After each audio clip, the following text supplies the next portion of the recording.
Hello, everyone. I'm Jason Knipe on behalf of the Global Center on Cooperative Security and the Securing the Future initiative. Thank you for joining today's virtual launch of a blueprint for civil society-led engagement in UN counterterrorism and PCVE efforts.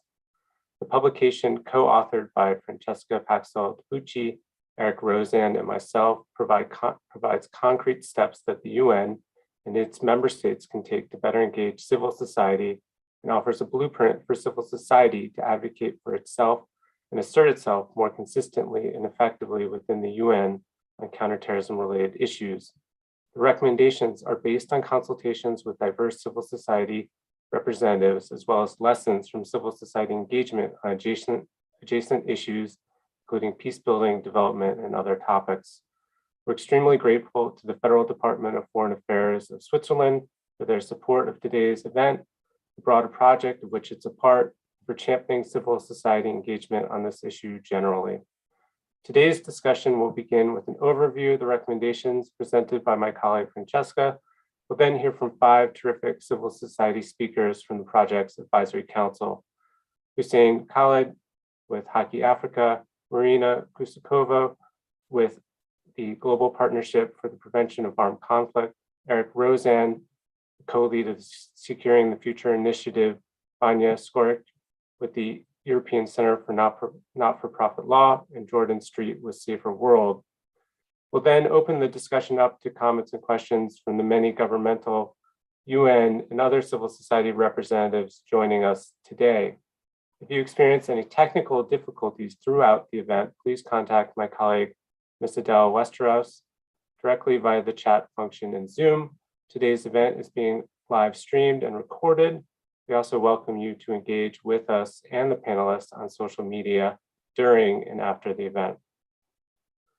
Before we dive into the recommendations themselves, a little bit of background and context on this issue. Civil society has critical roles to play in countering terrorism and preventing violent extremism, whether it's steering those susceptible to violent extremism towards more peaceful path, whether it's supporting rehabilitation and reintegration, countering the financing of terrorism, empowering youth leaders, or advancing access to justice. Civil society has essential roles both in countering terrorism and addressing underlying drivers to violent extremism. While many of us accept this as a truism, it has not been and still is not a universally agreed principle among the full UN membership. When the UN and the Security Council in particular first became engaged on counterterrorism in earnest in the aftermath of 9/11, it was very much about imposing counterterrorism obligations on states, improving cooperation among states, and improving state capacity to counter terrorism. And to some extent, the Council's effort is still characterized this way. Civil society began to factor more significantly into discussions when emphasis started shifting towards prevention, addressing the root causes or drivers of violent extremism. In adopting the 2006 UN Global Counterterrorism Strategy, UN member states acknowledged contributions that civil society has to make in these regards. Their importance has been reinforced in the subsequent biennial reviews of the UN strategy and various other UN resolutions since. Civil society actors, as we all know, are often better placed, more credible, more knowledgeable, and have more experience working within their communities than governmental and intergovernmental actors. They also have access to communities and local environments that governments and the UN often do not, especially in fragile states. Put simply, building resilience to violent extremism requires working collaboratively with communities themselves, that is civil society. In the UN context, this is even more important to ensure that international intergovernmental policies and programs reflect local needs and perspectives. Despite the rhetorical acknowledgement in the UN Global Strategy and subsequent resolution, actual engagement with civil society by the UN has been slow to emerge and largely ad hoc in nature. The UN Security Council and its subsidiary bodies, the Counterterrorism Committee and its executive directorate, have taken incremental steps to engage civil society as part of their site visits, where they go to states to assess their implementation of relevant Security Council resolutions, and they undertake consultations with civil society with the consent of the visited state. as part of its global research network, which consists of academics and researchers working on these issues, as well as in the implementation of some of its programming on different CT topics. The UN Office on Counterterrorism, UNOCT, has also attempted more strategic and consistent engagement with civil society since it was first established in 2017. This has included expanding opportunities for civil society contributions to its various summits and conferences, soliciting input from civil society as part of the biannual review of the UN Counterterrorism strategy and the Secretary General's report on the strategy's implementation, formulating a civil society engagement strategy, and setting up focal points in an anticipated civil society unit within the office itself. In addition to the engagement undertaken by OCT, many of the other members of the UN's Global Counterterrorism Coordination Compact, which is a UN-wide coordinating mechanism on counterterrorism, many of those individual members also undertake their own engagement with civil society. So UNDP, UN Women, others undertake direct engagement with civil society on their own CT or PVE related programming. All of this is to say that there has been notable progress over the last 20 years, but that engagement with civil society still remains largely ad hoc in nature, driven by UN and member state interests and priorities, focused on how civil society can support achieving narrow counterterrorism related interests and priorities as defined by states. In addition to its failure to adequately engage civil society, the UN has also failed to protect civil society from the excesses of the counterterrorism agenda to which it has contributed. Civil society has often found itself negatively impacted by counterterrorism, countering the financing of terrorism, and PCV measures and practices. For more than a decade, the world has seen global decline in human rights and civic space and the increased repression of nonviolent activism. Counterterrorism provisions have been used, or rather misused, to restrict freedom of expression, association, assembly, and religion. This fact was recognized for the first time in the last review of the UN's Global Counterterrorism Strategy.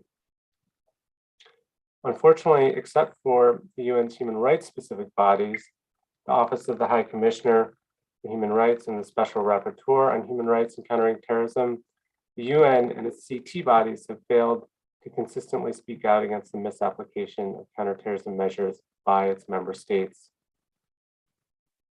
The UN's mixed record on civil society and counterterrorism reflects an ambivalence among the UN membership itself towards civil society. UN membership is divided between states that favor a more centralized, securitized, and government-driven approach to addressing these challenges, and those that prefer to see a more inclusive, whole-of-society approach where civil society has a central role to play. These dynamics predate, but no doubt are further exacerbated by the geopolitical fallout of the Ukraine crisis. Recognizing the reality of these opposing currents and the limitations they impose on the UN's response, our recommendation in today's events center civil society, their needs, their priorities, and the actions that they can take to improve engagement on these topics. The recommendations offer a blueprint for civil society to advocate for and assert itself within the UN counterterrorism architecture and lay out concrete steps that the UN and member states can take to support civil society in that engagement. I'll now turn the floor over to my colleague, Francesca, to present the recommendations themselves. Thank you, Jason. Good morning, good afternoon, good evening from my side as well. I will be sharing my screen with you all. Can you see this? I think a yes. Yes, great. So as Jason said, I will focus my presentations on the recommendations presented in the report. The recommendations are meant to inform sustained, inclusive, and impactful engagement between the United Nations Global Counterterrorism Coordination Compact members, especially the United Nations Office of Counterterrorism and civil society, building on the principles outlined in the Secretary General's Call to Action for Human Rights. The recommendations are targeted at three audiences: civil society, the United Nations, and UN member states. I will briefly touch upon the latter two, spending most of my time focusing on the recommendations for civil society. The recommendations targeted at the United Nations focus on engaging and openly communicating with civil society engagement mechanisms while defending and advocating for civil society. Throughout the paper, we identify several opportunities for the UN counterterrorism architecture to engage with civil society. Central to the recommendations are that internal pushes must continue alongside the establishment of independent engagement mechanisms. We urge the UN to continue to strive for more meaningful and sustained civil society engagement internally and across the UN counterterrorism architecture. The recommendations developed for UN member states specifically focus on providing leadership and politically and financially support efforts to sustain meaningful civil society engagement. We really see a role for member states to ensure the UN strengthens its civil society engagement and make this a mandatory prerequisite for funding support. To realize a meaningful partnership between civil society and the UN counterterrorism architecture, member states must make voluntary contributions to UN agencies that support civil society engagement. There's also tremendous scope for individual member states to engage diverse civil society actors in UN work on counterterrorism issues and more loudly and consistently promote and protect civic space.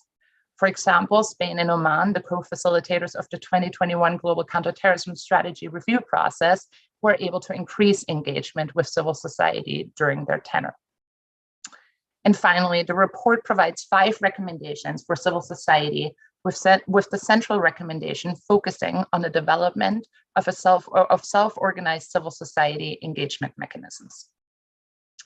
First, and as already mentioned, establish self-organized and inclusive civil society platforms for engagement with the United Nations, member state, and potentially other multilateral forums across a wide range of counterterrorism and PCVE policies and programs.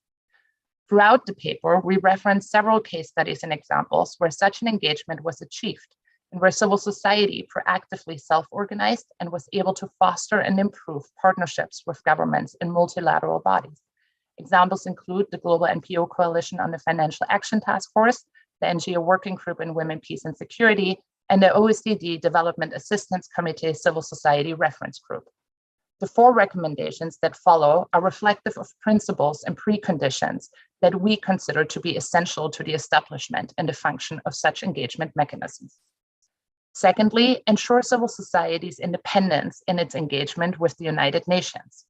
Independence is crucial to ensure that participating civil society actors are free to express themselves openly and to prevent their engagement from being affected by UN or UN-like bureaucratic processes. Any such mechanisms should be self-governed to ensure that civil society is able to hold the United Nations and member states accountable for their words and actions, including human rights obligations and the potential negative impacts of counterterrorism measures. We have continuously spoken out about the UN needing to take a stronger stand on human rights violations and the negative effects of counterterrorism measures. We addressed this again in the first recommendation under the UN recommendations section. Third, ensure that a broad diversity of civil society is represented among platform membership. The previously mentioned mechanisms exemplifying cases of civil society multilateral engagement provide forums to raise awareness of different perspectives, sharing experiences and expertise, and build trust between multilateral organizations and civil society. When referring to diversity, what we mean is diverse representation in terms of geography, gender, and age, the inclusion of community leaders, PCVE practitioners and implementers, youth groups, national violence and human rights observatories, humanitarian actors, and larger international NGOs, among others. Engagement with the United Nations on counterterrorism PCVE issues will require specific considerations given the perceptions within some civil society organizations that certain member states have misused the UN counterterrorism PCVE framework. We see building trust between civil society and the UN as essential to these undertakings. Third, coordinate engagement with the UNOCT, the Global Compact, and Global Compact working groups and members. One of the responsibilities of engagement platforms could include organizing and coordinating interactions with UNOCT, the Global Compact, and Global Compact working groups and members. We recognize some of UNOCT's most recent efforts, including its conversations with civil society, but the engagement mechanisms could serve to engage at a much more strategic and policy-oriented level to help shape UN counterterrorism and PCVE efforts. Again, we reference examples in the paper of existing efforts where we see this being done, including civil society engagement in the Human Rights Council and UN Women's efforts of including women in negotiating peace. And lastly, ensure proactive and multi-directional communication among the United Nations, member states, and civil society. Currently, we see communication being very one-sided and inconsistent. Predominantly, it involves civil society actors sharing expertise and input with UN entities, but receiving little feedback on how or whether that information is used. By establishing a centralized contact point, independent platforms could encourage and facilitate more proactive, consistent, and impactful communication between various UN entities and civil society actors on counterterrorism PCV issues.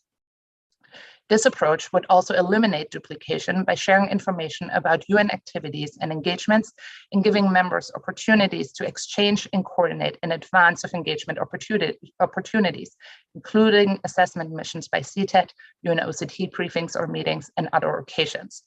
We want to again highlight the importance of diversity in this regard, ensuring the engagement reflects a broad variety of civil society and logistical and administrative challenges like translation and interpretation are considered. I thank you once again for joining us today, and I'm really looking forward to hearing today's panelists reflect on these recommendations. Thank you.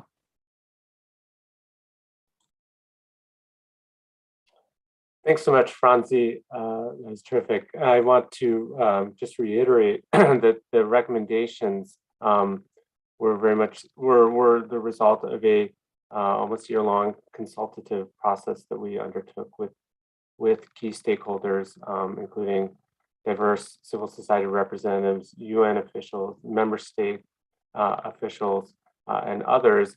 And this also included the sustained input from a project advisory council with representatives from almost 20 different civil society groups. And we're very fortunate to have a few of them with us today to share their takes on the recommendations and some of their own experiences, which very much informed the recommendations themselves. So turning to our speakers, our first speaker in that regard is Mr. Hussein Khalid.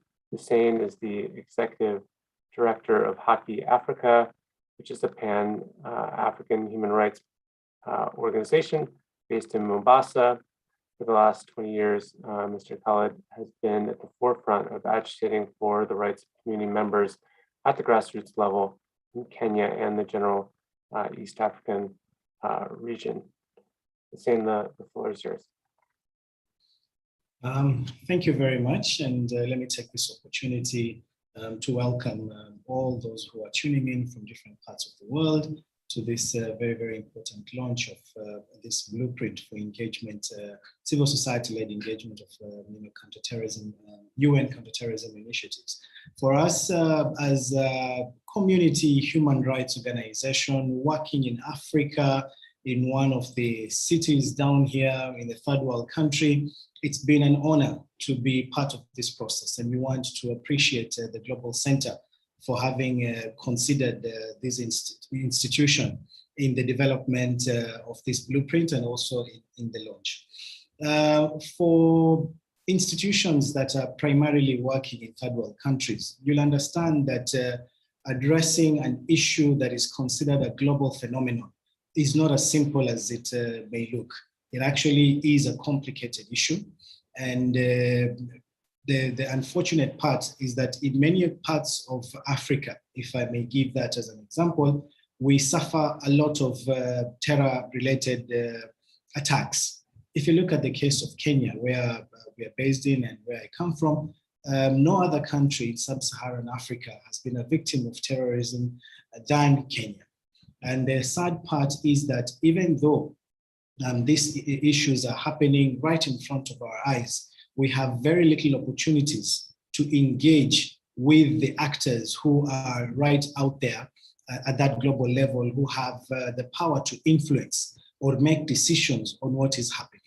So you basically have a large community, particularly the nation, the people, not just in Kenya, in East Africa, in Southern Africa, in Western Africa, North Africa, and other third world regions, which do not have access to actually communicate, not just with the United Nations, but also other entities that, other state parties that also, in one way or another, may influence what is happening at the community. So even engaging with the state itself becomes a challenge, because in many of these situations, you find that the state does not pay much attention to NGOs, to civil society on the ground, because they normally feel this is an international issue that has to be addressed at that international level. So getting an opportunity or developing a blueprint such as this becomes extremely important, because it gives us a voice. It makes us be heard on what we feel needs to be done, not just by our country, not just by state parties, but also by the United Nations and the United Nations entities that can address this particular concern.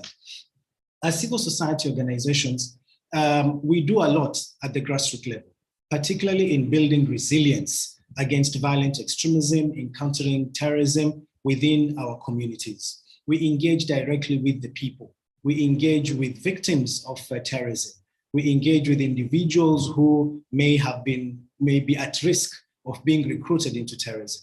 As you understand, again, if I give the example of Eastern and Horn of Africa, we have the Al-Shabaab terror group, which has continued to cause mayhem and a lot of tension within communities at this level. So we have tried as much as we can to work with communities to make them understand this phenomenon. We know that our countries presently have their armies in Somalia in trying to bring peace in that region.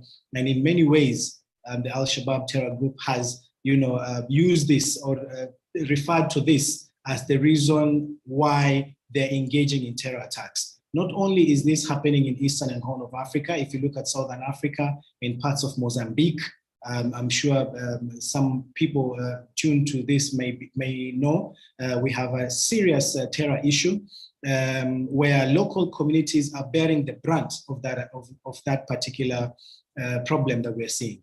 Moving on, if you look at Western Africa, we have the Boko Haram group. Again, this is a group that does not believe in secular knowledge. They don't want people to be engaged in any issues that they consider to be Western. So they have continued to cause terror, to cause mayhem in their communities. In Northern Africa, whether it's in Libya, whether it's in Tunisia, whether it's in Egypt. So you'll find that across the continent, we are struggling to address violent extremism, to try and prevent and counter the same as civil society organizations, and having a clear blueprint such as this one with very clear recommendations, which we believe and hope that the United Nations entities, whether it's UNOCT, whether it's UNCTD, will adopt, is a very good platform. And for us, we consider this as an opportunity, a very clear golden opportunity where we can now directly engage with the United Nations to be able to express to them what we believe needs to be done to address these issues. Being an organization that is at the forefront, for instance, Haki Africa, working to try and build synergy with other organizations, but also to bring on board justice institutions in various countries to address these concerns, it becomes extremely important for us to be able to voice our concerns at that international level. And these kinds of blueprints actually enable us to be able to communicate one-on-one with the institutions and make recommendations on what needs to be adopted. We know that in many situations, some of these decisions are actually made at that international level. And in many cases, the only actors that are engaged are state parties. So for us, we would really support the recommendations made here, for us to be able to be heard by the institutions before decisions are made, for us to be able to make our input, and at the same time, as recommended, as Francisca has said, to get feedback on what we have shared. It's extremely, extremely important for there to be a two-way traffic in terms of information sharing and communication between civil society organizations and the United Nations entities. So I would say that that independent engagement, as has been recommended, is something that we are hoping and looking forward to. And for Haki Africa and other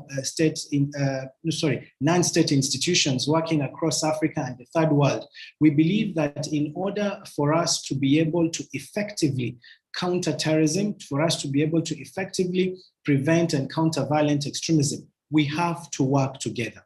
The civil society, state parties, international actors, the United Nations, we must forge ways of working together that will be able to share information and practices, best practices or good practices that can change our societies for the better.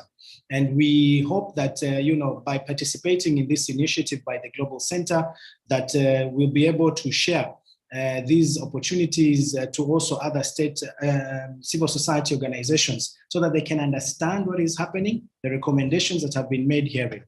Lastly, I would like to say that Kenya presently is a member of the Security Council, actually chairing that particular initiative at this point in time.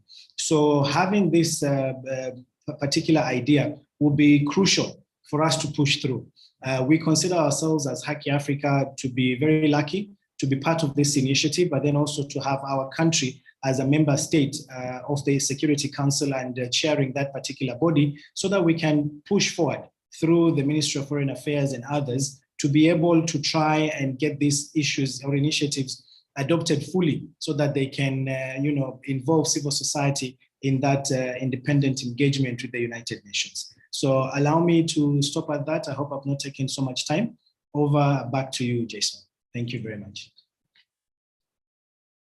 Thank you so much, Hussein, both for participating as an advisor to the project, for being with us today, and for sharing your experiences from the Kenyan context and on both the contributions that Haki Africa and organizations like yours are making to engaging victims and those at risk, as well as the challenges that you face in terms of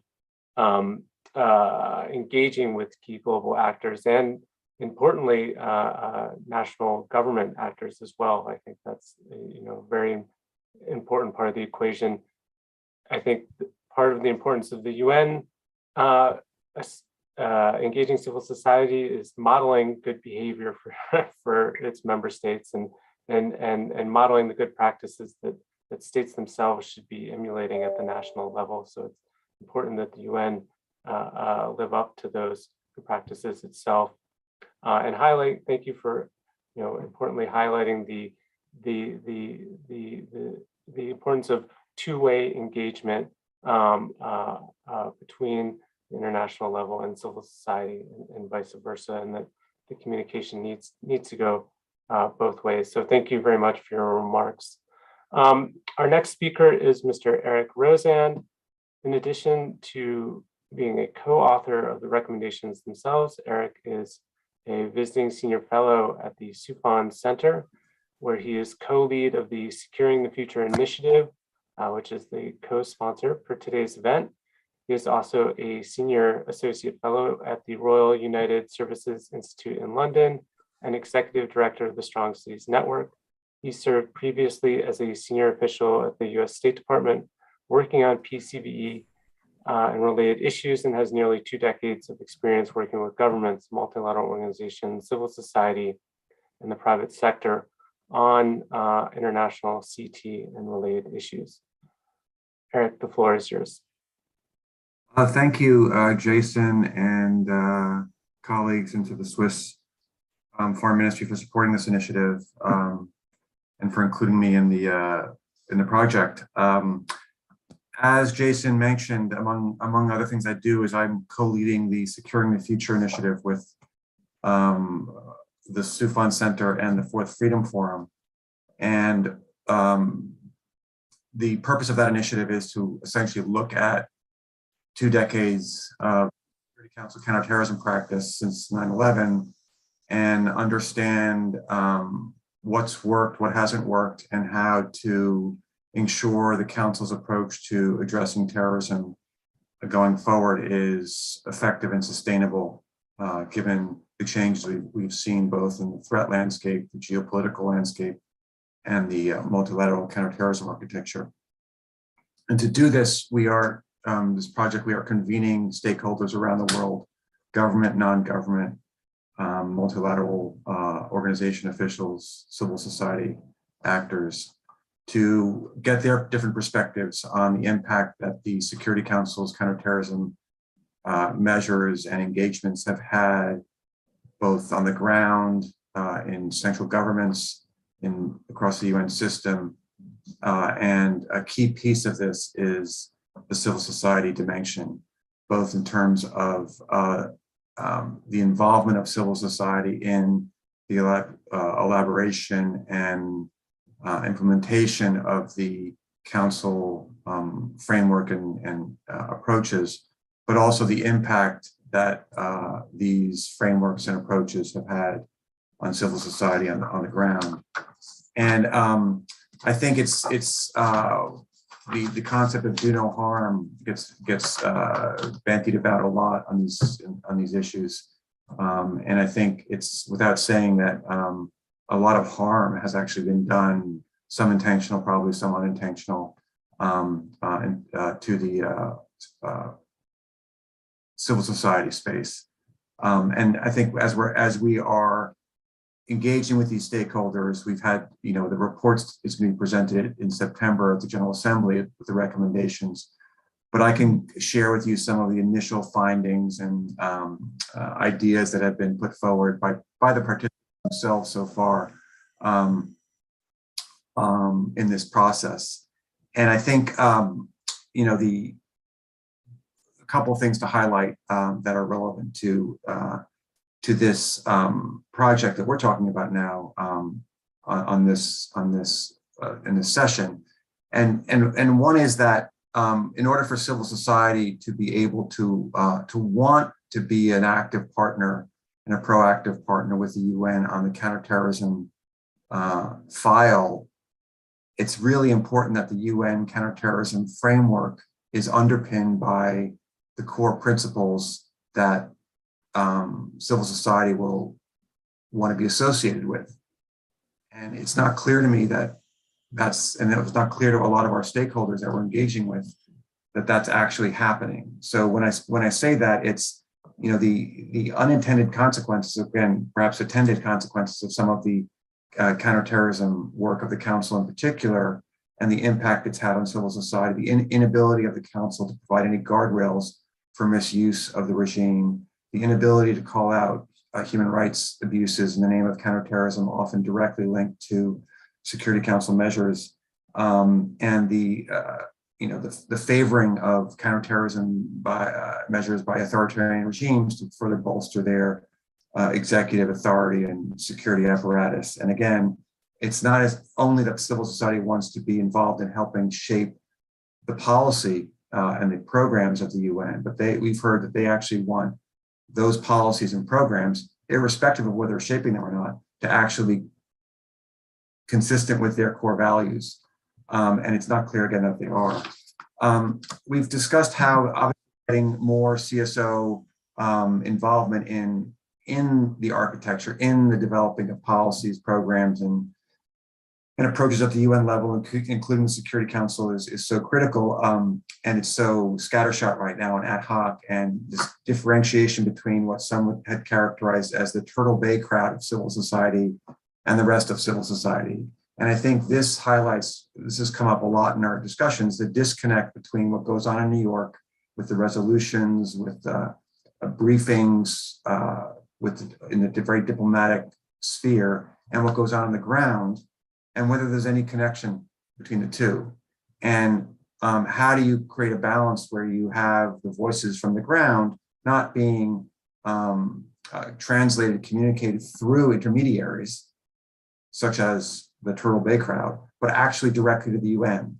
And this then, of course, gets to the issue that's come up in our conversations about how do you move the UN more from a New York-based operation to a field-based operation? How do you actually get the UN counterterrorism work more decentralized and into the field and integrated into the wider UN system? And I think that will allow for people like Hussein and his organization to have much more direct influence and impact on what's happening at the UN, not just in New York, but actually on the ground. And I think It's so long as it's you have the vast majority of UN CT officials and all of CTED based in New York, you're never going to actually get, except in a sort of a scattershot way, the real inputs from and the consistent inputs and the unvarnished inputs from civil society groups. And that's come up a lot in our process so far. And I think one easy recommendation that would actually allow for local CSOs to have much more influence would be to push a lot of CTED experts into the field. There's really no reason to have 40 CTED staff as a special political mission in New York. The time has come to push it into the field much more with a core support team in New York. And I think that's going to be sort of featured in some of our recommendations. And again, this idea of sustained engagement between civil society and the UN, it has to be not from the perspective on these issues and the Security Council in particular. It can't be from the perspective of what the UN Secretariat and CTED want and need from civil society. It has to be from the perspective of what civil society needs. And it's not necessarily about UN programs. It's not necessarily about UN anything. It could be about just the UN being an advocate for their interests with the host government. And so is the UN pushing for opening of civil society space, or is it just the special rapporteur doing this? Is CTED, is the CTC, is the Security Council being a champion again for these issues? Because setting up a civil society platform, which I fully support and has come up in this SFI initiative, is a great start. But absent this other piece of actual proactive engagement on what civil society cares about by the UN, it's not going to really make much of a difference. So it's going to be more form over substance. I'll just conclude, because I recognize I'm running out of time, is that another area where I think there's an opportunity for civil society to have an impact is actually helping develop benchmarks and guidelines for UN practice on counterterrorism. And it could be done through this new platform in partnership with some other stakeholders, but something that actually provides, because the UN itself is going to have a difficult time creating any guardrails on what can or can't be done using the UNCT framework for obvious reasons. But I think this is where an independent group, which includes a core component of civil society, both the Turtle Bay crowd and the local organizations, could develop a series of guidelines to actually start holding the UN accountable and states accountable. This should not come from within the UN because it would be so watered down to be meaningless. But I think a robust civil society independent process that actually provides these kinds of safeguards would be, and then holds through this platform, in part could hold member states and the UN architecture accountable. So I'll end with that. And again, thank you very much for including me in this conversation. And I look forward to the remaining presentations and questions.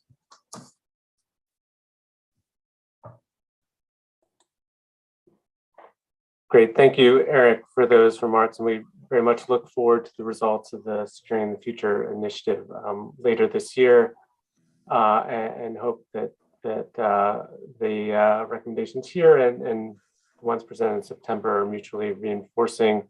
Totally agree with you that, talking about civil society engagement with the UN it's not just about getting civil society involved in narrowly informing, the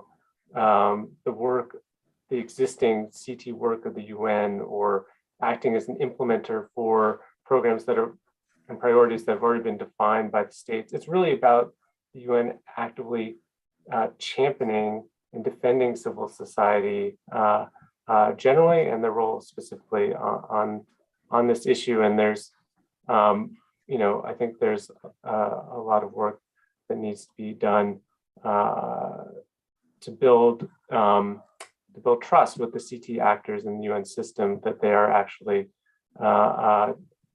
defenders and allies for civil society. So, I think there's a lot of goodwill that needs to be cultivated cultivated there. So thank you very much for your remarks. We're turning to our next speaker will be Marina Kusakova.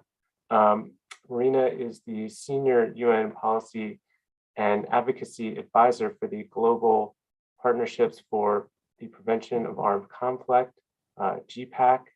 In this role, Marina co-facilitates and is also an active member of several platforms in the realm of peace building, including the Civil Society UN Prevention Platform and the Joint UN Civil Society Working Group on Community Engagement Guidelines.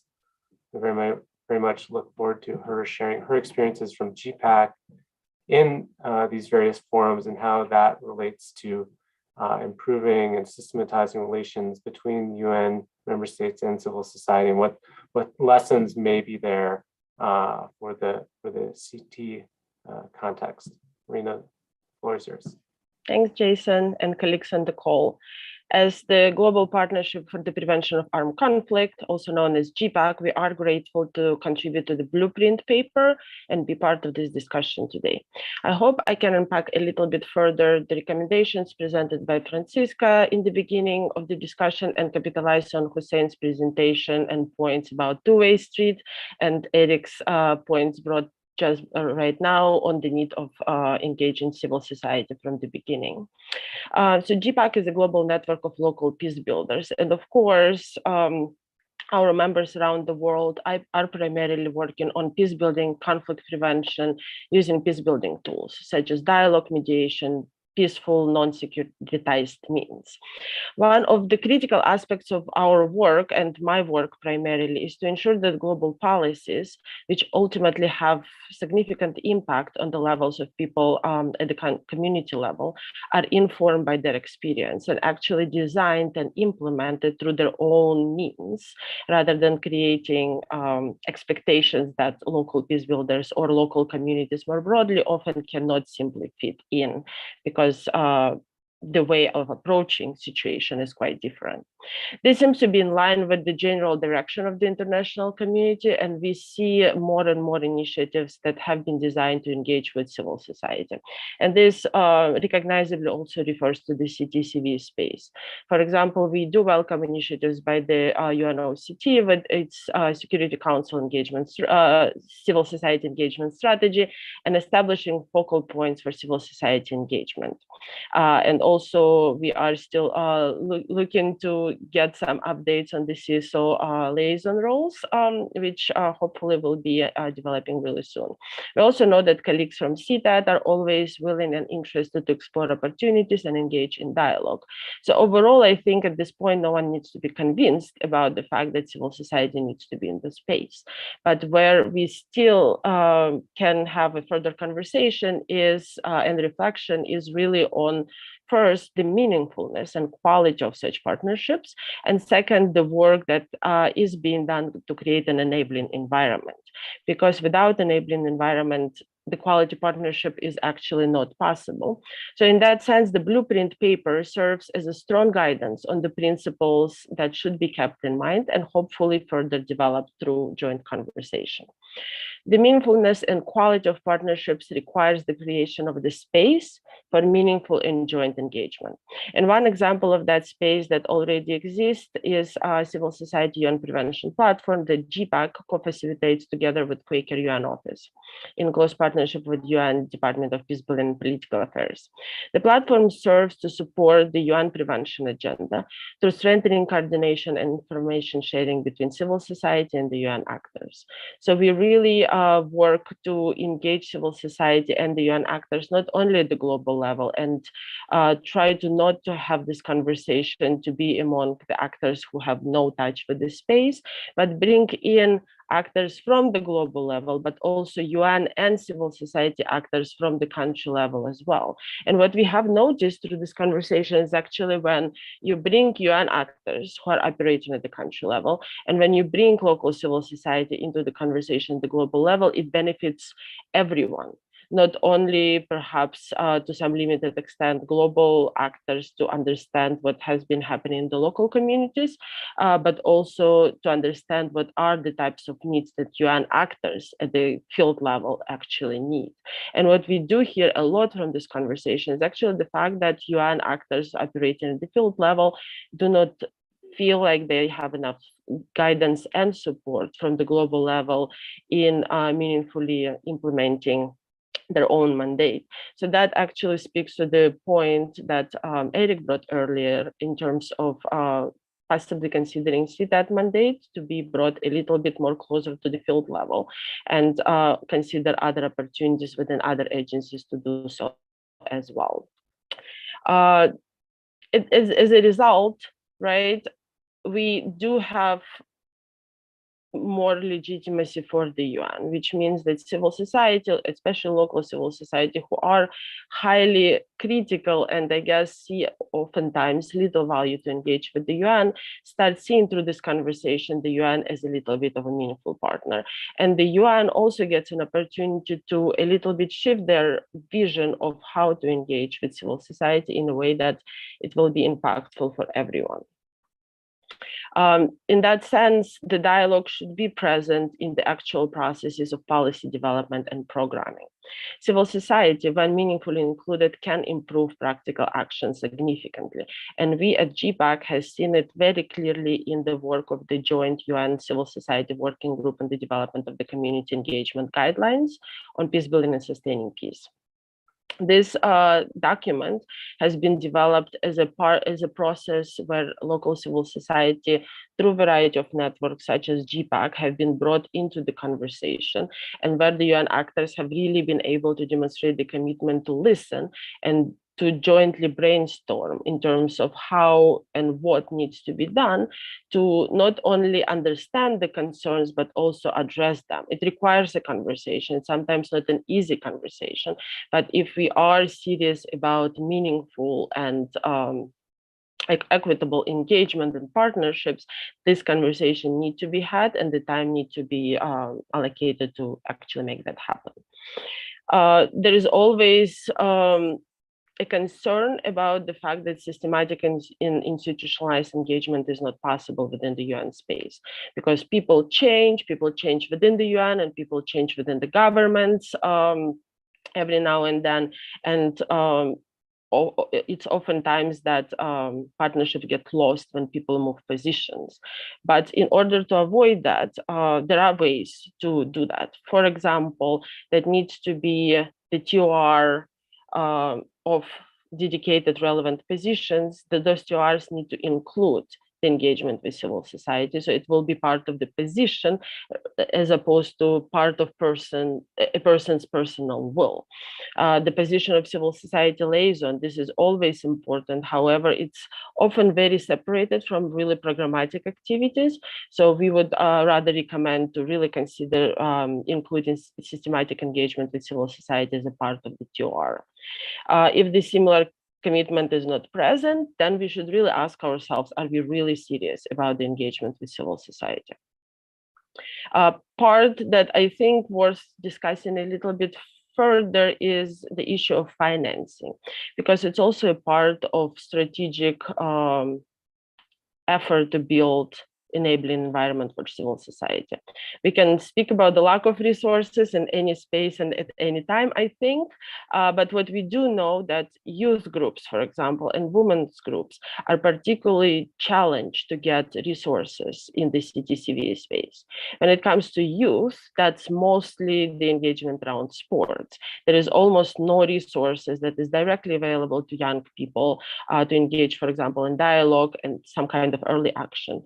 In terms of women's spaces, it's even more complicated because we know that counterterrorism space is very securitized. And in that sense, some of the methods are misunderstood or deemed to be not important.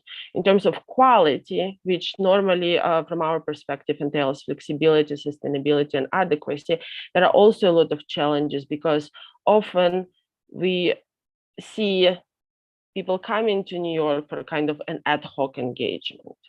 And these engagements are not really capitalized as a part of the process, and often international civil society has to pay for those visits. So all of this need to be really thought through in terms of how and whom we are engaging with. In terms of whom, we do highly recommend to look at the engagement with working groups, coalitions, alliances, networks, and movements, because when you invest into this type of actors, you really invest into a broader group of people. You are not capitalizing on the same activity with each individual organization all the time, because that's how the donors and the national governments in that sense and the UN limit their own opportunities to seek for innovation in relevant activities. And one more point to perhaps raise is really about the need to co-design strategies, right? Whether it's as a donor or as a programmatic partner, because what we often see, and that has been referred earlier in this conversation, is that donors and UN actors have a particular picture of what is that they want to see in programming. But at the same time, we do not see the willingness to shape this approach and be flexible to the needs and opportunities that are present within the expertise of civil society. Of course, just a quick point on risk-informed engagement, whether virtually or not, because counterterrorism space is certainly political. So it is really the work of the inviting actor and offering the UN actors to make sure that people can speak freely and openly and honestly about what is that their concerns are, but at the same time be able to come back home and do their work the same way they have been doing it before. So overall, the conversation needs to be held on what meaningful participation of civil society in counterterrorism means and what enabling environment for that entails. In this, we do hope that the blueprint paper will be the beginning of the conversation and joint reflection about possible steps of adopting good practices of systematic and institutionalized engagement. Thank you, everyone, and I'm looking forward for the questions. Thanks so much, Marina, for your participation both in the Advisory Council contributions to the Blueprint paper and for your presentation. I really think the experiences that you share from the peace building area really demonstrate, obviously a lot of important lessons that can be extracted for the CT context, but also really highlight the incredible benefit that comes from more meaningful engagement with civil society on these difficult issues. So thank you for sharing those with us. Our next speaker is Ms. Vanya Skorik, who is with the European Center for Not-for-Profit Law. She's a program director there, overseeing global and EU engagement programs with over 20 years of experience. She leads the work on securitization and counterterrorism and anti-money laundering measures that impact civil society, as well as ECNL's engagement in digital and artificial intelligence issues affecting civic freedoms. Vanya also represents the nonprofit sector at the FATF Private Sector Consultative Forum, which along with the Global NPO Coalition on FATF is very much a model of engagement that we've drawn heavily on in terms of formulating the recommendations, and very grateful, Vanya, for your participation in the project and look forward to your remarks. Thank you, Jason. Good morning and good afternoon to everyone. I'm very, very happy to be able to join you today, and I will focus my brief intervention on just a few key points drawing from this excellent report. This includes the finding of the report that the engagement currently favors more international focused civil society organizations, and particularly those with the US office, with insufficient attention to the needs and input from the grassroots actors. And this was also flagged by some of the colleagues before me. Well, in that regard, we do have useful lessons that can be learned from other models to lead efforts to really meaningfully influence the policies and priorities of multilateral bodies and truly have sustainable partnership And the initiative I am involved in, co-leading the Global Nonprofit Organizations Coalition on the FATF, can indeed provide some of those lessons. So we can summarize them in 3 key insights that might be useful for this discussion. The first one is having a diversity of actors involved as a crucial precondition. So any process, any mechanism for engagement really should include a diverse range of organizations and individuals, including the human rights groups or defenders, and those with real practical knowledge on the ground. So for example, our global NPO coalition gathers a broad range of different organizations and groups, and it's very open, it's extremely inclusive, very informal in its work, and having huge global networks working on humanitarian or development issues, but also small grassroots watchdogs, civic space-oriented organizations, individual defenders, or human rights advocates. The second key focus is really having a deep dive of outreach and not just late in the process. So again, any mechanism or process should have very clear strategies at the onset, how to reach to smaller local and regional organizations that have not been represented at the global level. So we need to ensure those who might not otherwise be able or have capacity or maybe don't feel fully comfortable engaging at the UN level to provide them support to be included from the beginning and not just when the drafts are final. So for example, at the Global NPO Coalition, we do that in a way to really provide direct space and voice to any individual, any grassroots, to personally address the FATF leadership within our meetings with concrete concerns, with concrete examples or proposals before the policies are actually being drafted and developed. And we then strive to put these concrete concerns in a wider context in more strategic policies and goals. We do that in in-person meetings and online meetings. It does mean a lot more work, a lot more time, a lot more resources needed, as Marina mentioned before me. So it's a no quick fix, but it has to be done. As we heard from our colleague Hussein, this approach is really the only way to have consistently reinforcing a bottom-up approach to counterterrorism and PVE and CVE efforts and avoid exclusive platformization. And the final point is really having a multi-facet communication and engagement. It's a circle and not a straight line. So sometimes, admittedly, engagement can be messy and circular, but that really makes it richer and authentic. So we should encourage and facilitate more proactive and consistent and impactful communication between various different entities at the UN level, but also between civil society and UN bodies, between member states and civil society, connecting all of these to national and regional levels as well, with a broad range of community-based organizations. So it kind of all goes in circles. It's not a hierarchical straight line. For example, the multi-stakeholder dialogues on national level that we co-organized, including the FATF issues and considering the FATF mandate, really did help all of us, both governments, experts, the FATF and civil society, to facilitate both policy and technical examination on how the issues manifest in practice, what are the potential gaps in existing policies or guidance, and how to overcome them. So such multifaceted engagement can also allow us to identify different solutions that can be pursued in short or longer term, and then help build trust, build transparency, and build joint accountability. I believe this is indeed, and it should be, our common goal. Thank you.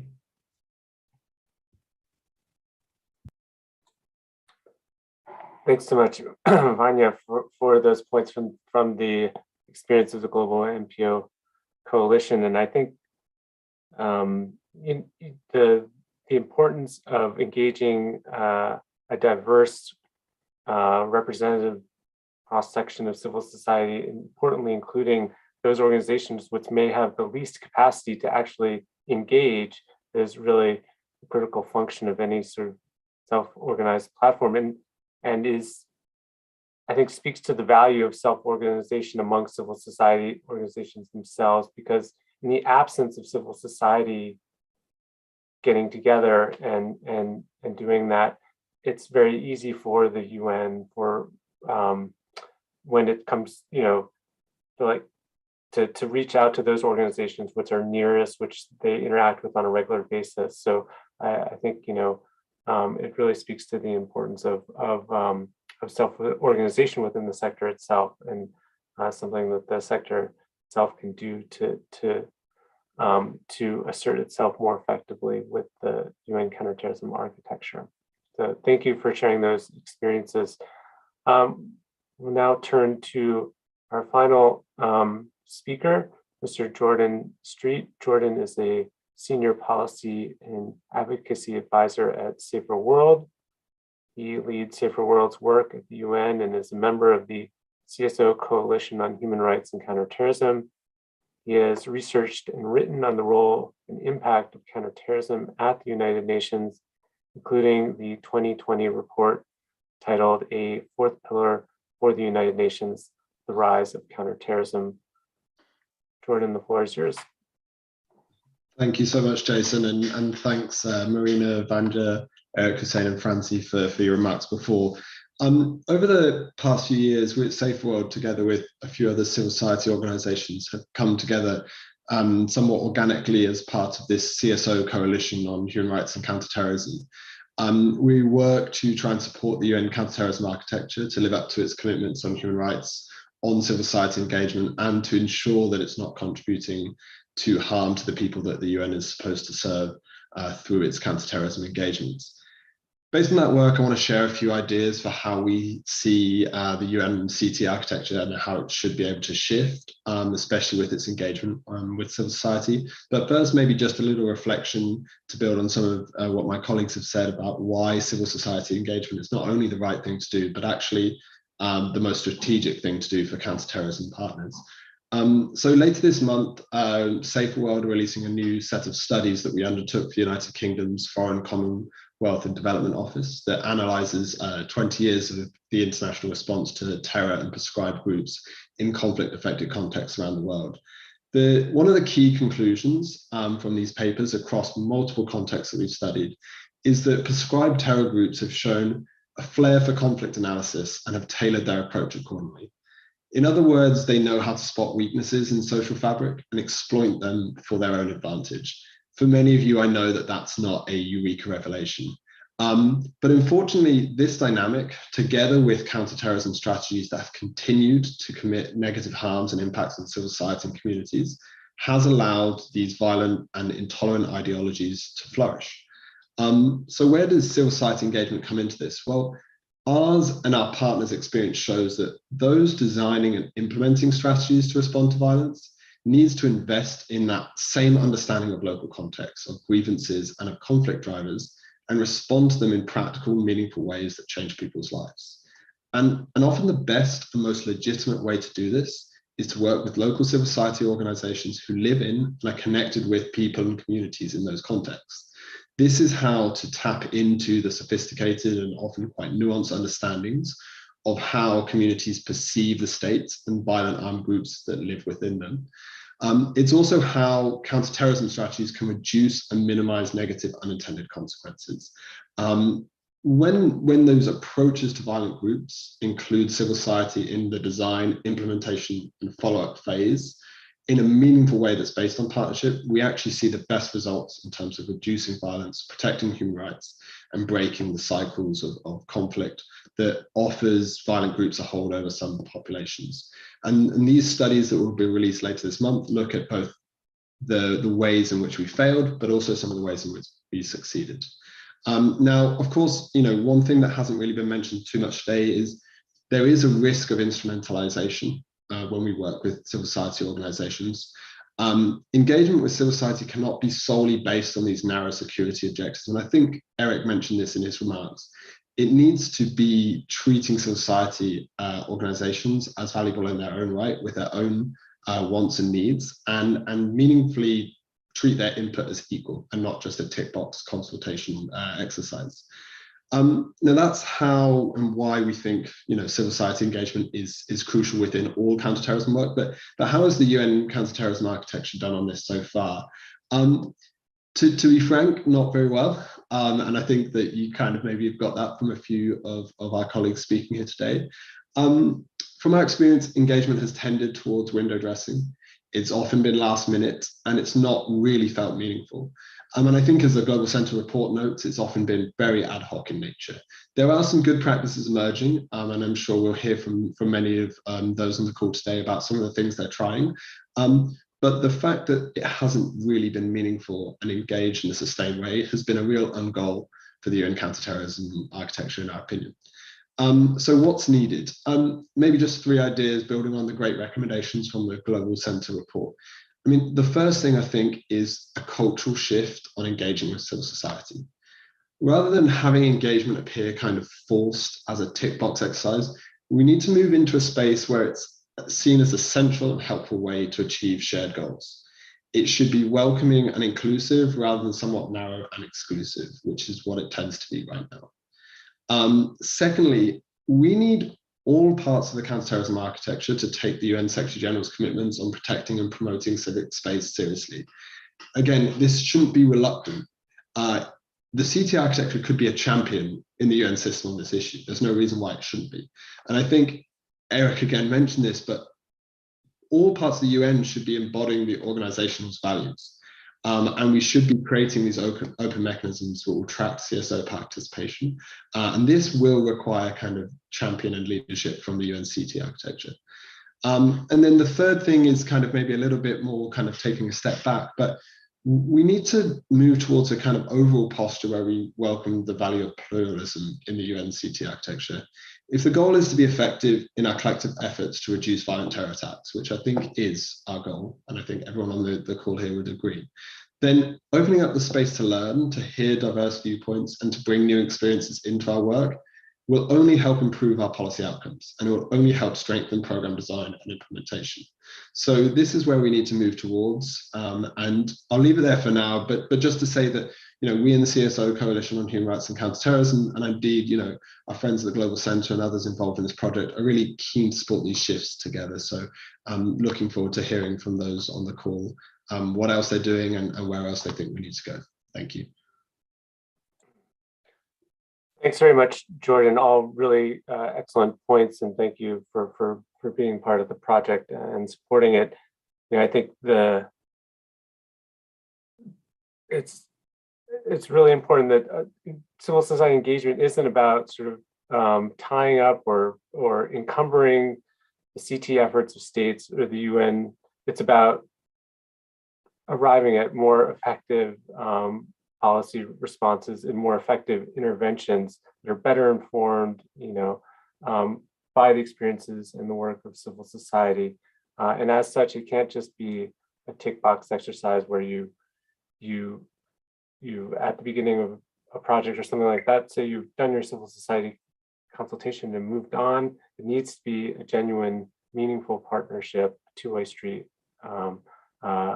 engagement process with civil society on a sustained basis. So thank you for sharing those additional recommendations. And thank you to all of our speakers for your very insightful, thought-provoking presentations, which I think serve to provide a lot of additional context and elaboration to what's on paper in the recommendations themselves. In the short amount of time that remains, which unfortunately is not as much as we had hoped, I want to open the floor up for comments and questions. I know we have a lot of folks joining us from the UN, CTED, OCT, as well as member state representatives and other civil society representatives. Would like to give you all a chance to chime in. Whether you've pre-registered a desire to make an intervention or not, I invite you to indicate your desire to speak by using the raise hand function at the bottom of your Zoom screen. We'll try to get to as many folks as possible in the time that remains. So ask everyone that does intervene to please try and keep it short, 2 minutes maximum. And then to wrap things up, we'll then turn back to each of our panelists to give them an opportunity to provide one final word. So to kick things off, I will first turn to Fanny Rath with the Permanent Mission of Switzerland. Thank you very much, Jason. Thank you for giving me the floor. I hope you can all hear me. Thank you to all of the speakers for their very valuable inputs to this discussion. It was truly very, very interesting. Thank you very much. Switzerland actively engages with civil society in its counterterrorism and PVE efforts and continues to advocate for cooperation and dialogue with CSOs to bolster the implementation of the UN Global Counterterrorism Strategy.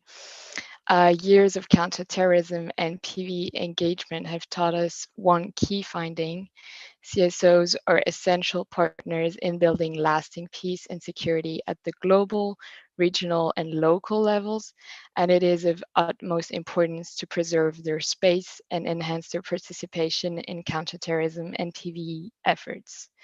We've heard today about findings and ideas on avenues for CSOs to better engage with the UN and member states on CT and PVE issues.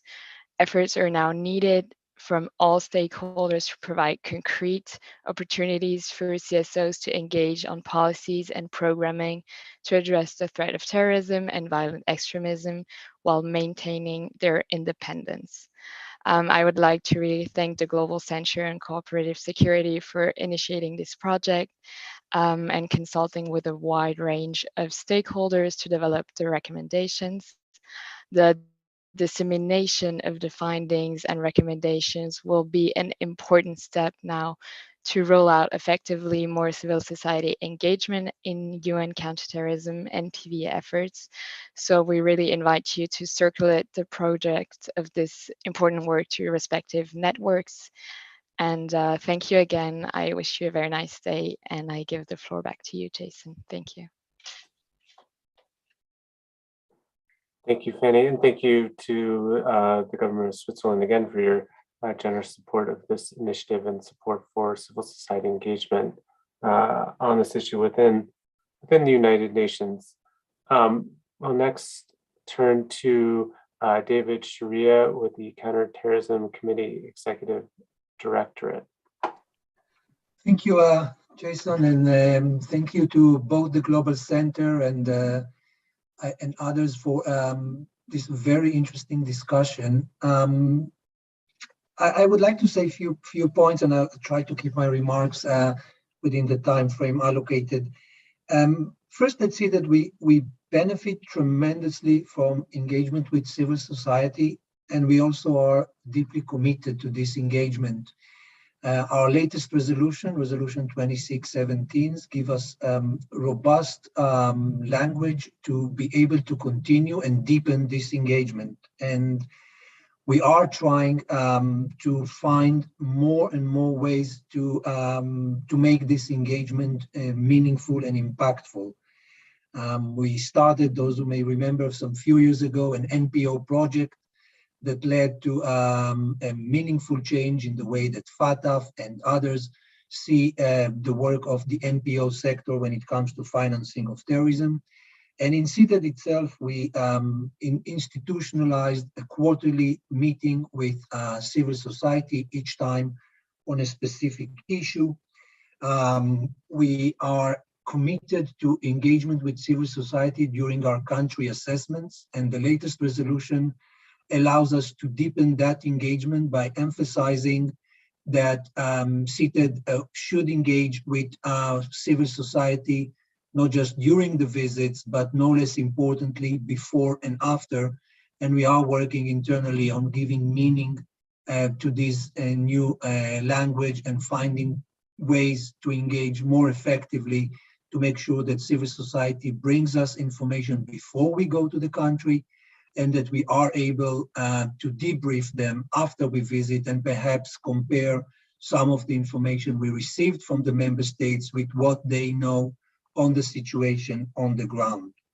We also have the GRN as a useful tool that brings together more than 100 research institutions from around the world, spread in all 5 continents, and are always ready to give us more information from what they're seeing that governments may not show us necessarily. We also are trying to make sure that the CTC discussions, thematic or regional, are constantly fed and benefit from engagement with civil society.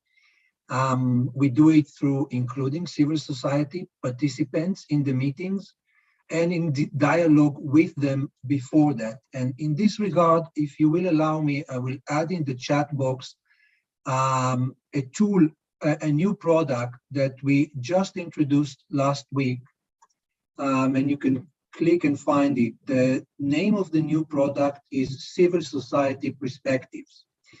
And what we are trying to do is, instead of using our own in-house analytical capacity, which we always use for the benefit of the CTC and the wider membership, is to serve as a megaphone, as an amplifier for civil society by having, as we did in the context of ISIL in Africa, a roundtable discussions with a civil society, all of them based in Africa, hearing their views about the threat of ISIL in Africa and how do they see government responses to it, condensing it, analyzing it, and submitting it before the CTC and the 1267 committee held joint briefings on the issue.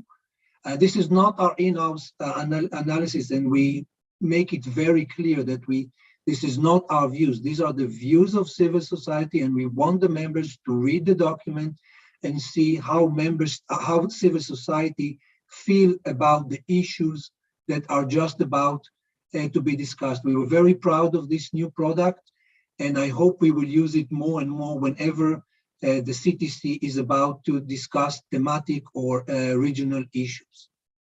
And lastly, we also make efforts to make sure that when the CTC and sometimes even the council are about to embark on a new guidance or a new resolution or a new instrument, to make sure that civil society voices are heard. We hold roundtables for civil society and make sure that the CTC and the council members are invited. And in this regard, it's another opportunity to thank the Global Center for being so able to convene those events. Few challenges remain, and with that I'll stop. And I want to focus on 4 challenges very quickly. First, the challenge of do no harm is something that we are very concerned about and something that we will benefit tremendously from guidance and advice of participants here and others. There's the challenge of transparency. As you know, the visits reports are not public, and we are trying to find ways, and we invite others to help us to find creative ways to bring the analysis in those reports more available so that civil society and others could reflect on them, challenge us, and challenge our analysis with facts that they know that may be different from what we have seen. We have a challenge, and Eric mentioned it, of getting access to on the ground civil society organizations. We are based in New York, and we need to do more and find more ways to reach out to member states far from New York, but also to civil society organizations that may find it difficult, to collaborate with us when we are so based in New York. And lastly, and perhaps the most important challenge for us, is how to prevent the misuse of counterterrorism resolutions as a way to shrink the space for civil society. The resolutions themselves do not offer that, but we know that member states are very often using that as an excuse, as justification to shrink civil society space. And I could say that in CITED, we are committed to not supporting it and to criticize governments when we see it through our reports, through our analysis, but perhaps we can do more, and forums like these and others can offer us more ways to do that. So thank you again for convening this meeting, and we look forward to continue learning from your collective experience.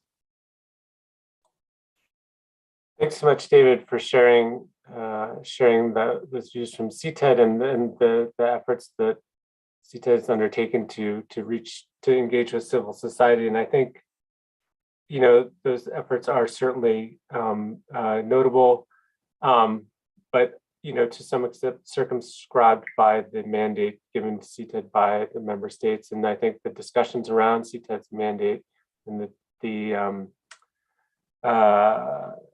the negotiations between the council members are sort of an object lesson in the divisions that exist within the UN membership on this issue, and which are, you know, really limit the extent or make it very difficult for UN bodies, counterterrorism bodies, to really fully engage civil society, maybe in the way that those bodies would like to or should on this topic. But yeah, thank you for that. Well, next, we'll turn to Sarah Messier from the Global Community, from GSERF,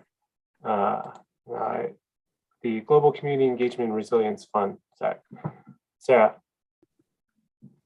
Thank you. And thank you to the Global Center for convening this, and to all the speakers for their input on this. It's really great to see the level of consultation that's informing these recommendations. And we would really agree with most of what's been said so far, including the reservations raised in regard to CSO ownership, and also I think the need for diversity and inclusivity of different actors in the space. So at the Global Community Engagement and Resilience Fund, so GSERF, so we've been funding local CSOs and partner organizations for the past 6 years in the PCVE space. And we work with consortia of local organizations. So that enables even very small community-based organizations to benefit from our funding and capacity support.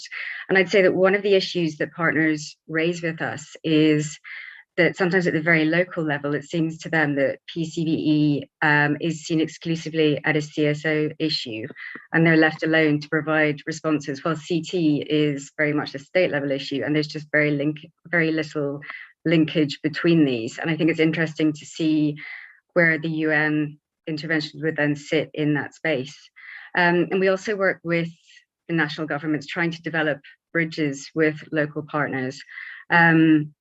So I think one thing that we would probably want to raise is that any new approaches need to be sensitive to working within existing structures, and looking to limit duplication, and also strengthen local governance actors. And I know occasionally in the PCV environment, working with CSOs, it can be seen as very challenging, but it's actually something, again, that the partners that we've been working with have raised, so that interventions that they have begun can be institutionalized, can become as sustainable as possible, and that the state structures are sharing in the responsibility of implementing PCVE interventions and moving towards a more desecuritized response to extremism and terrorism. Obviously, this is a challenging thing to do, but I think there are a number of useful examples of how all these different actors can work together and where the UN can join into existing mechanisms. And these can include the developments and reviews of national and regional PCV action plans, development of shared initiatives, and even the use of shared indicators to measure the impact of initiatives where there are effective M&E frameworks that have been put in place around these plans. So we've also been, for the past couple of years, we've been running a global action platform that brings our grantees and stakeholders together so that they're able to discuss these issues and look at coming up with some better solutions. So we're delighted to be part of this conversation today, and we very much look forward to developing or to supporting the development of greater support to CSOs in the space. I'm very happy to share lessons learned on this so far, and invite people to participate in some of the ongoing discussions that we've been having at a slightly different level. So thank you very much, and back to you, Jason.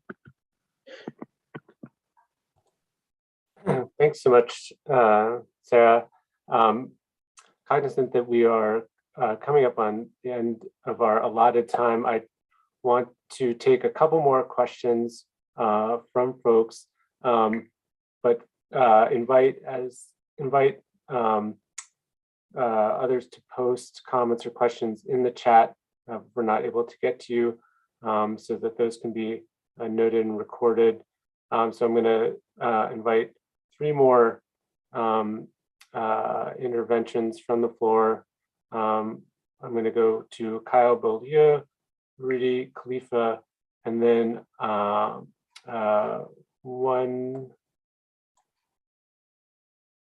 then maybe we'll try and do one more after that. So Kyle Beaulieu with USAID, the floor is yours.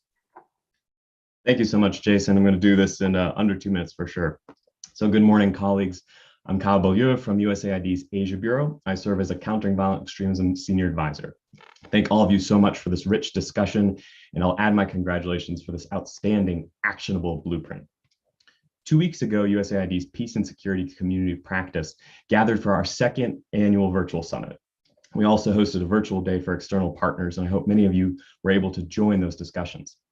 Among the key insights surfaced over the course of our summit, and in line with Administrator Samantha Power's emphasis on locally led development, was the focus on civil society's role in peace building and PCVE, to include in our engagement with key stakeholders like the UN. I want to be very brief, so I'll flag only 3 key elements for your consideration coming out of the summit, and then broader reflecting this community practices insights shared with us at USAID over the years. First is the importance of trust and consistency in engaging with civil society. Marina's remarks earlier on co-designing interventions and collaboration are spot on and really resonated with me. But as this community practice knows well, genuine co-creation requires trust building that is too often disincentivized in our current procurement and business model, and also how we often engage with civil society and the UN as very distinct actors. Second, building on Jordan's remarks on partnerships, a key challenge surfaced among USAID's community practice was our underinvestment in building and leveraging civil society as a strategic partner. Right? We engage with CSOs for discrete programming interventions, but not an overall strategic engagement. We don't have a plan for that, and so we're trying to address that shortcoming. And then third, speaking of greater integration, there's great hope across the US government for our new US strategy to prevent conflict and promote stability, which outlines a 10-year whole of government effort to foster peace and long-term stability through integrated diplomacy, development, and security sector engagement. Fundamental to the strategy's success is engaging in a robust, good faith manner with civil society and civil society organizations. So please continue to engage with us and hold us accountable to ensure we live into the principles of this dynamic strategy. I want to be brief, so thank you again for this fantastic conversation, and I'm pleased to yield back to you, Jason. Thank you. Thanks so much, Kyle. Turning now to Ruby Khalifa with the Asian Muslim Action Network. Yes, just to check, can you hear my voice, Jason? Yes, we can hear you. All right. So appreciation for the Global Center. We have been working together before, and I am very happy that the discussion surrounding on civil society engagement become more and more, how do you call it, deep, and also opening more opportunity for civil society itself, exploring the area where it is very strategic. So I'm, aside working with the Asian Muslim Action Network, I'm part of the steering committee of the working group on women and PCVE. It is the national platform for CSO and government network to mainstream gender in the policy and intervention related to PCVE in Indonesia. And I'm interested to share with you the model that we are trying now in building partnership with Indonesia government. So number one, I think it is very, very important to understand that civil society is not single entities. No, there is no civil society working for the whole aspect or intervention relating with PCVE. It is always civil society strengthening in a particular aspect. Therefore, we are expert in particular aspect, but we need to work together in order to capture the comprehensive picture when we work on PCVE. Knowing that that reality. So we built up the working group that we can consolidate the whole power of civil society and expertise. So then we can offer to our government that we are ready in partnership. But we, as Indonesia, have been committed to democracy. We don't want to have partnership that only as ad hoc. We want to have more. We want to have joint decision making where civil society can sit together in designing the drafting and implementation of PVE National Action Plan. And we are very lucky to have several champions inside the government believing that civil society engaged will gain more impact in their intervention. Two things that I would like to share with you about the partnership. We've gone through a lot of kind of partnership, and we find that formal partnership, signing MOU between civil society as network and the government, actually creating a lot of potential for collaboration, even for strategic impact, and particularly the implementation of PVE National Action Plan at the local level, because civil society is spreading across Indonesia. And this is the power that actually can help national government how to approach local government and work together in localizing PVE NAP into provincial level, and it workable.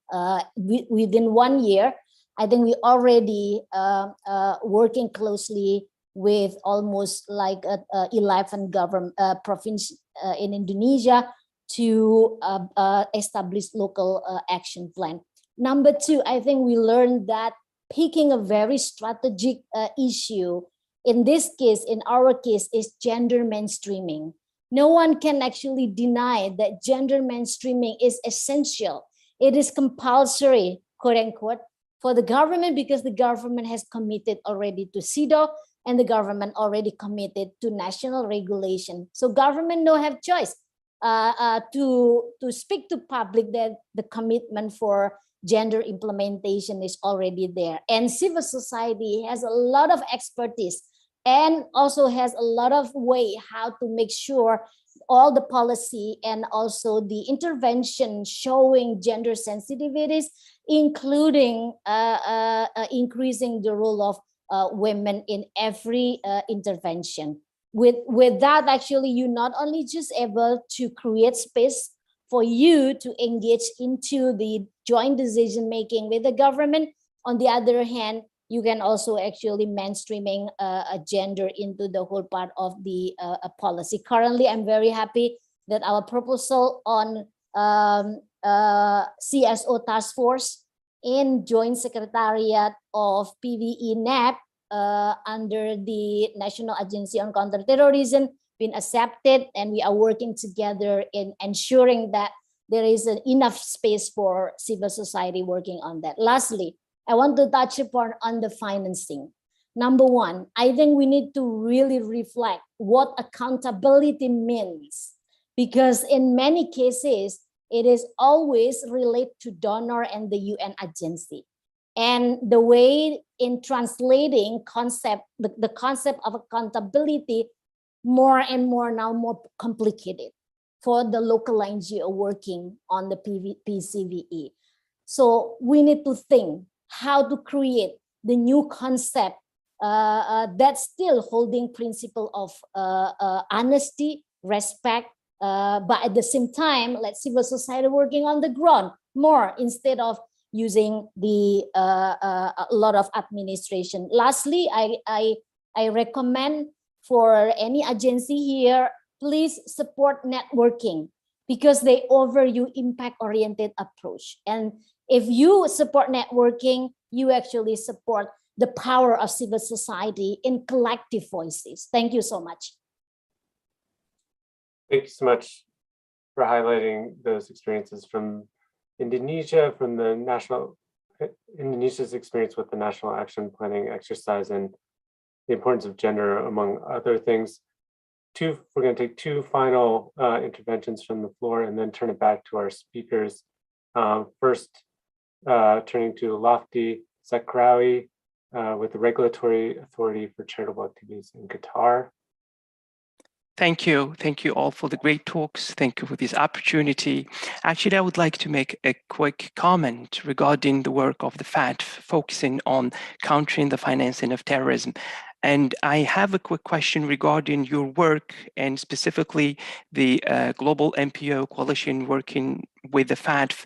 Has there been any engagement with the FATF to shed more light on PCVE instead of countering the financing of terrorism? Because it's my own belief from the perspective of a regulatory agency, the countering of the financing of terrorism is what results usually in undesirable consequences. And it's my belief that if there is more light shed on the PCVE, which is more proactive, that would educate donors more, would educate charities more, would engage more the society in preventing the countering of the financing of terrorism. And that's it. Thank you for the opportunity. Thank you. A very interesting question there in terms of the interaction between counter-terrorist financing goals and objectives and PCVE goals and objectives and how they impact one another. We'll defer that to the panelists. But turning to our last intervention from the floor, I have Nasreen Al-Mansouri with the Permanent Mission of Tunisia. Nasreen.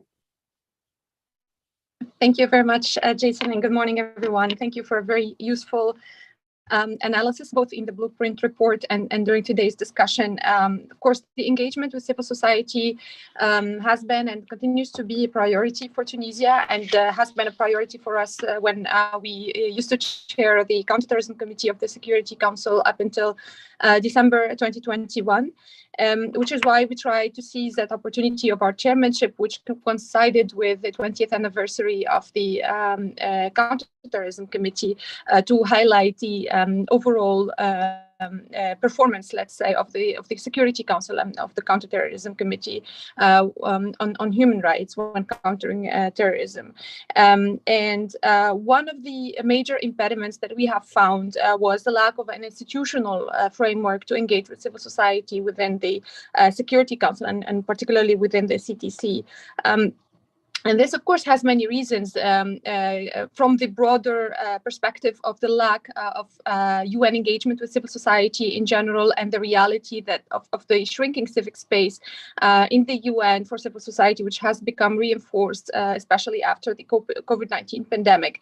And also, broadly, also speaking, the mode of consensus-only mode of decision-making within the CTC, which makes it very hard to make any major progress on civil society participation, as even the participation of CSOs in any of the committee's meetings has to go through the approval of all of the committee members. So these are, let's say, broader procedural discussions that we need to have on how the UN works, how the committees and the subsidiary bodies of the CTC make their decisions in terms of the participation of CSOs. More particularly, the fact that the consultations with the civil society can only take place during a visit at the behest of member states. That is something that also can make the discussion a little bit one-sided, in the sense that it can only involve most of the time the member states that are already open and willing to engage with civil society, or even orchestrating a participation of civil society that is not really meaningful, and that limits, in a sense, the diversity of perspectives during the visit. And the third point, and I think David also mentioned it, it is the follow-up to the visit. And of course, this is something that has progressed recently with the adoption of the renewal of CTAD's mandate, and we look forward to see how CTAD and the CTC will follow up and will engage with civil society after the visit, because it's very important that we continue to have that two-way discussion when delivering on the core mandate of the Counterterrorism Committee. So in our efforts, we tried to, given those and other impediments that are institutional and procedural, we tried to follow a more informal way to engage with CSO CSOs, including organizing a town hall at the end of our chairmanship to engage openly with civil society and assess how we did in terms of transparency of human rights, and assess the overall work of the Counterterrorism Committee and the UN city work in the last 20 years. And then we tried to institutionalize that kind of engagement that is more open in a more systematic way, but unfortunately that did not survive in the last, the final version of the resolution renewing CTAD's mandate. So until we actually recognize that civil society organizations and their participation is not is part of the mandate of the UN and of the Counterterrorism Committee and UNOCT and others, and that it's not just an accessory to what we already do as member states, just to tick a box. Let's say that is something that until we recognize it, we would not really make much progress on civil society organizations by just following informal ways, by having independent engagement, which still is important, and we definitely support that approach, but it has to be complemented with more formal and more institutionalized participation, and just depending on the goodwill of one or a couple of member states in the Security Council changing every couple of years. So with that, I thank you once again for a very informal discussion, for a very useful discussion, and look forward to continuing it. Thank you. Thanks so much, Nasreen, for those reflections. We'll have to leave it here in the interest of time, because I do want to turn the floor back to our panelists to give them the final word. I suggest we take our speakers in the reverse order. So starting with Jordan, I'd invite you to respond to questions or points that were raised in people's comments or interventions, or any comments from the chat feed that you want to pick up, or just offer some concluding thoughts for your own, refer it to yourselves. Jordan. Thanks, Jason. So just really briefly, and I put something in the chat, but I think James Savage had a really great question. I mean, I think sometimes we do, bandy around the same talking points around the need to, always involve grassroots organizations and always, diversify what we're doing, but sometimes then don't take the care to realize that we need to make sure we do that in the right way. We can't be extractive. We can't then set ourselves up as gatekeepers.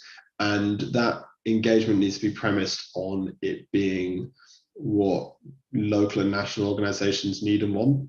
And it needs to be in partnership with them, and that our voices, maybe representatives sitting in a kind of more global policy space, is seen as equal to those rather than greater than. And I think that that's just a really important point and principle for us to think about as we move this forward, and as we create or move into a new phase of CSO engagement in the counterterrorism architecture.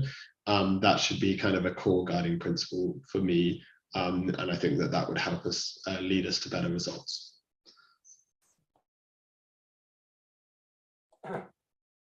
Great, thank you, Jordan. I would turn next to Vanya, but I think she may have dropped out of the room. Vanya, are you there?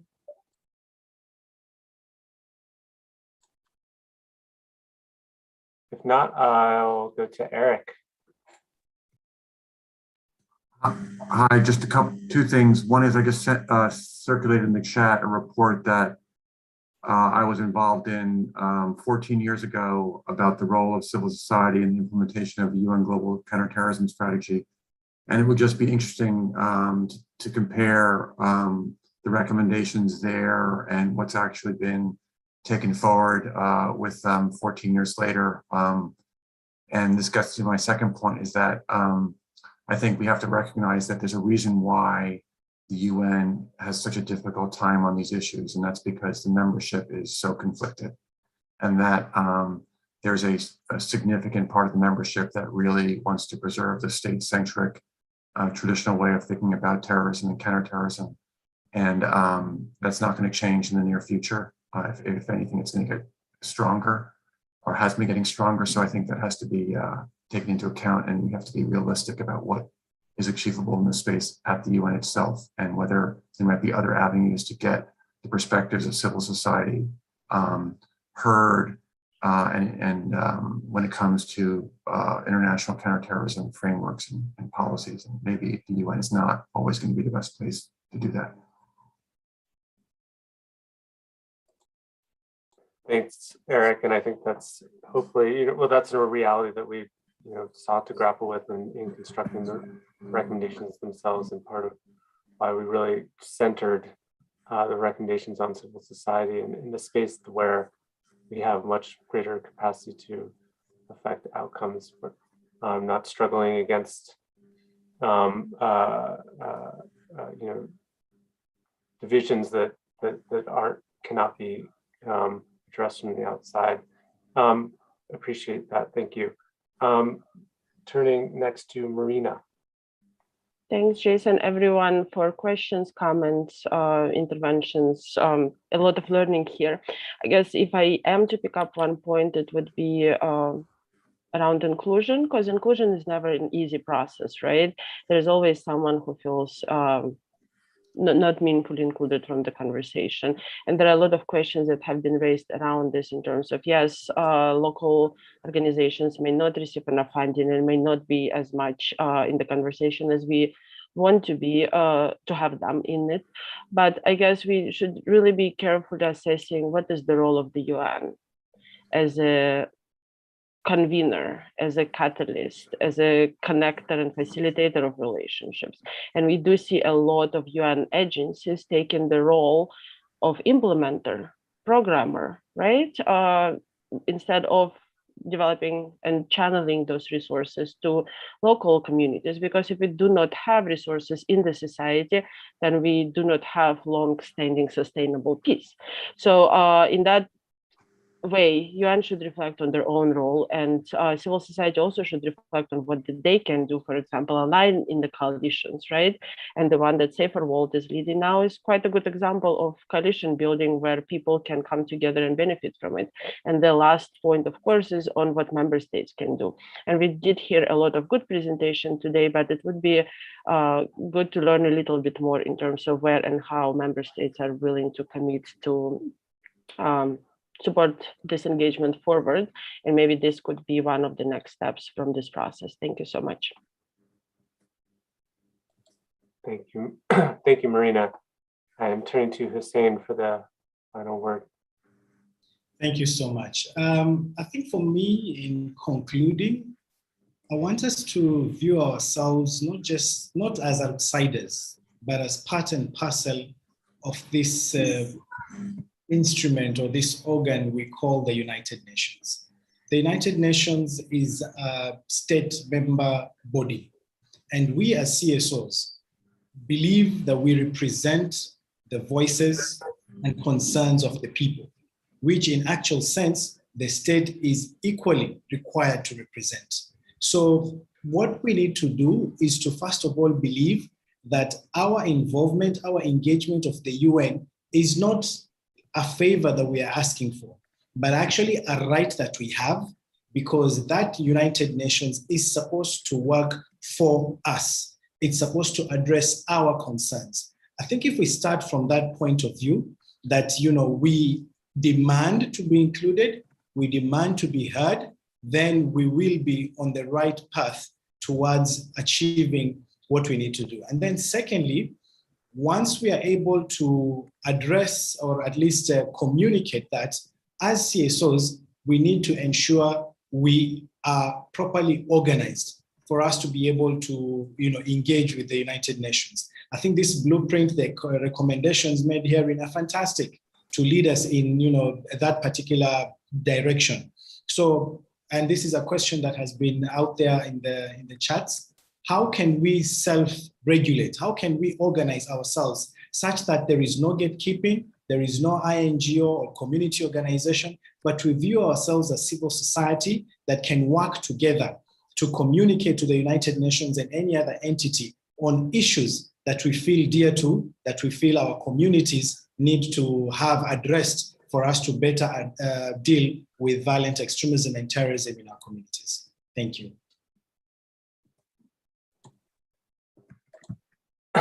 thank you so much, Hussein, and thank you to our other speakers and for everyone for joining us today.